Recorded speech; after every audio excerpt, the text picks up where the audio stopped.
Victimhood or victory? Victory! Grievance or greatness? Greatness!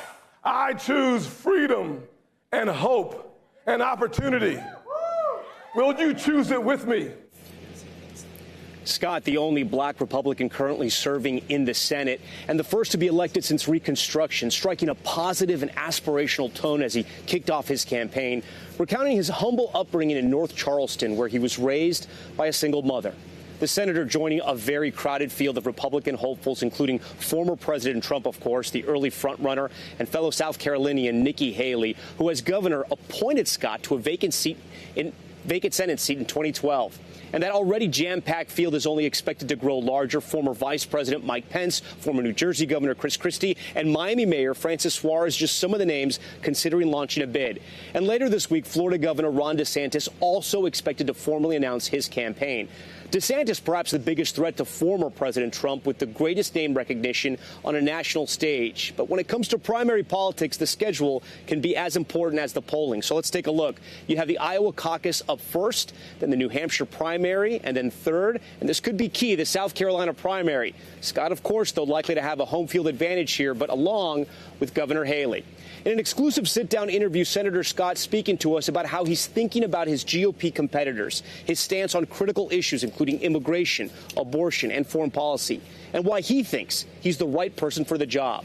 Here's a portion of our interview with the senator just moments after he made that major announcement.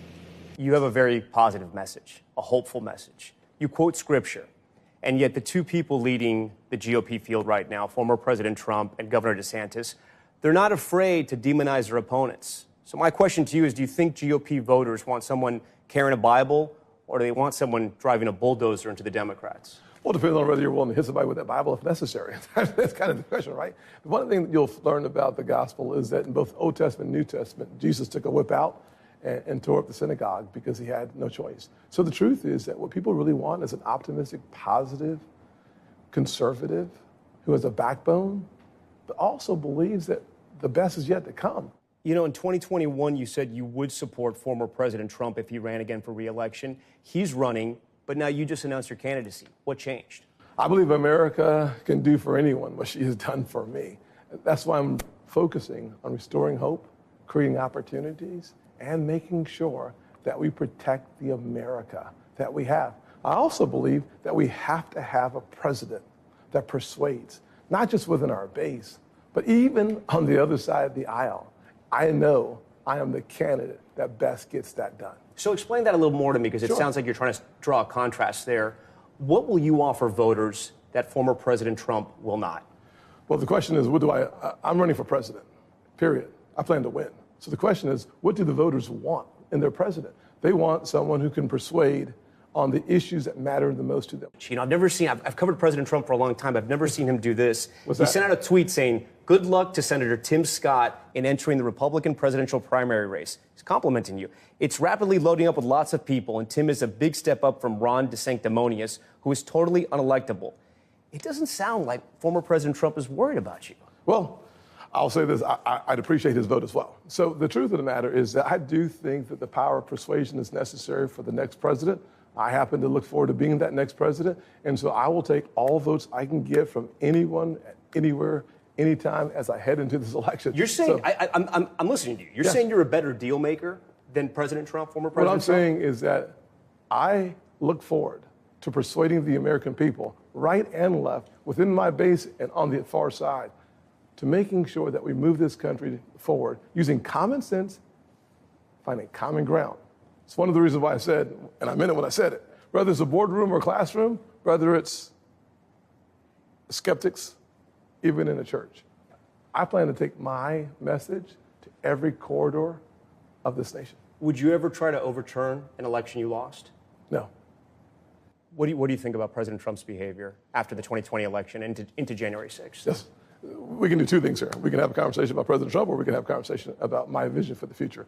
I'm going to stay on my vision for the future for a couple of reasons. But it was a historical moment. I think voters deserve to know. Actually, I was actually in there, so I know exactly how historic it was. But what I will say is simply this, that the future that America is focusing on is what I'm going to provide. How are you different from Governor Ron DeSantis, you think? A couple of things I'd say. Number one, having an optimistic, positive message that is actually anchored in conservatism and in optimism matters a lot. Let's talk about some of the issues now and abortion. I want to start there.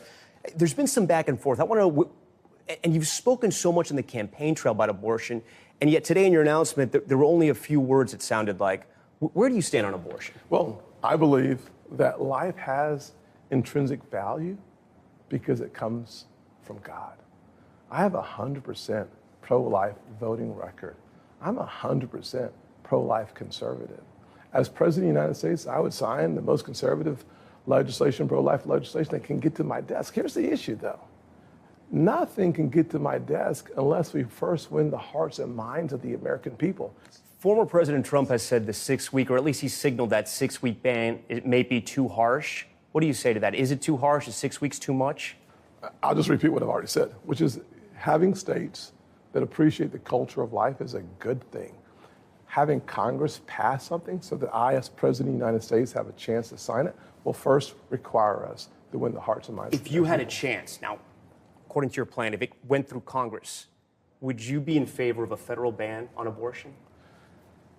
We won't see legislation like that come through Congress if we don't first win the hearts and minds of the American people. But you think that would be a good idea? You wouldn't be opposed to that? I'm not suggesting, I'm only saying what I'm saying. So this But is I'm trying to understand what you're saying. Well, Yeah. it's very, let me say it very clearly. Yeah. If we don't win, the American people on either side of this debate for life, nothing gets through Congress. What legislation do we have today that gets through Congress? I've co-sponsored a 20-week bill. I've signaled very clearly. I signed a 15-week bill. Here's what we know. None of that is possible. So we're having hypothetical conversations until we actually have a serious conversation with the American people. And that's why I think you have to have a president with the power of persuasion. What would you say to a female voter who says, I like Senator Tim Scott, I want to turn the page from Trump, but I don't want him messing with my body? I would say this is a simple conversation. Until we have the power of persuasion, there is not a legislative path forward. Well, I don't even understand. I'm sorry, Senator, I'm trying to follow you. Like, explain that to me. A woman says, I like your policies, I like your message, I want to move past Trump. I don't want you to infringe on my abortion rights. Republicans have had a very tough time. They had a tough time in the midterms. We've seen state after state sort of reject harsh abortion restrictions. I want to know what you would do and how you would be able to win both in a primary and a general election. Yeah, well, I think my message actually works. You're stuck on abortion. I'm not. So the truth is that if we continue to have a conversation about the culture of life, I think we'll have more converts. Let's turn to Ukraine. Governor DeSantis initially described the war in Ukraine as a territorial dispute. Yeah. Do you agree with him? Here's what I say. President Biden has done a terrible job explaining and articulating to the American people what is America's vital national interest in Ukraine. From my perspective and from the American people's perspective, that answer is degrading the Russian military. The more we degrade the Russian military, the less likely there is to be attack on our sovereign territory, and it protects our NATO partners. I think that we should be in Ukraine. I believe that the truth is simple, that degrading the Russian military is in America's best interest. So to be clear, you disagree with him on that point. You do not think, you think it's much bigger than a territorial dispute. Obviously. You know, you are speaking very strongly on Ukraine, and former President Trump signaled that he didn't care who won or lost between Ukraine and Russia. Was he wrong? Well, I've said this a couple times, and I'll just say it one more time. I think understanding and then articulating America's position and why we're in Ukraine is really helpful to the American people. Here's what people are saying all over the country. We need a president who understands and then clearly identifies America's national interests. Let's go to China. If you were president and China invaded Taiwan, would you defend Taiwan and use the full force of the U.S. military? Well, that's a hypothetical situation that we should understand. I think the first thing we would do is, number one, help the American people understand our national vital interests in Taiwan as well, understand what it would be required for us to be successful and effective against China.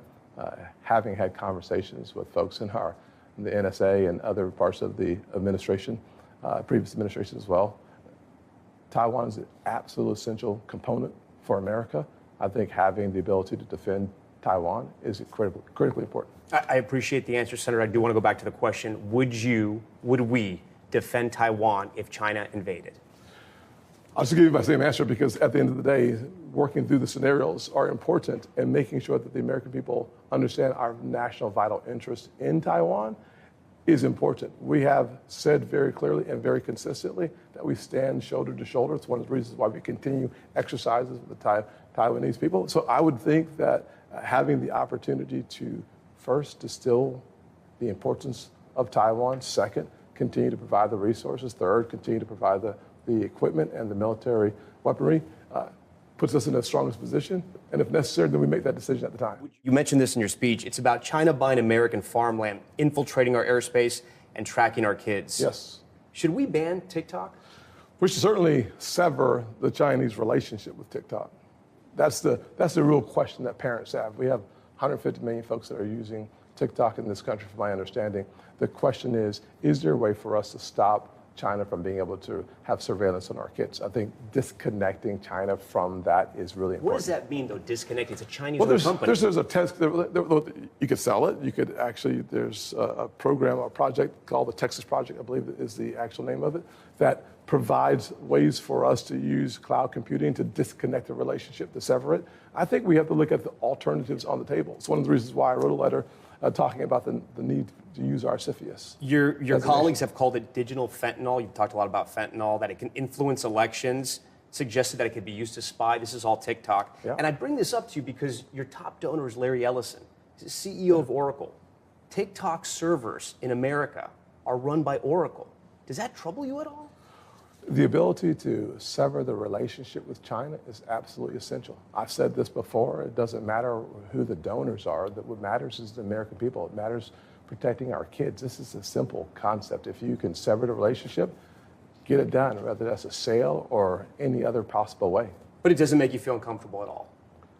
What part? Oracle hosting those servers, an American company hosting the TikTok servers. We should sever the relationship with China. I want to talk about some social issues here. You were an athlete growing up. Yes. You think a teenage boy who transitions to female should compete in girls' sports? No. Would you support any type of legislation? Would you support federal legislation to ban transgender athletes? Well, listen, I think the challenge of allowing for someone I was a college athlete, like you said. I had the opportunity to be on the football field. I understand that the advantage of being a male competing against women unfortunately, I don't agree with that. Do you think we need a federal law? Well, I would support making sure that women compete against women and men compete against men. Thanks for watching our YouTube channel. Follow today's top stories and breaking news by downloading the NBC News app.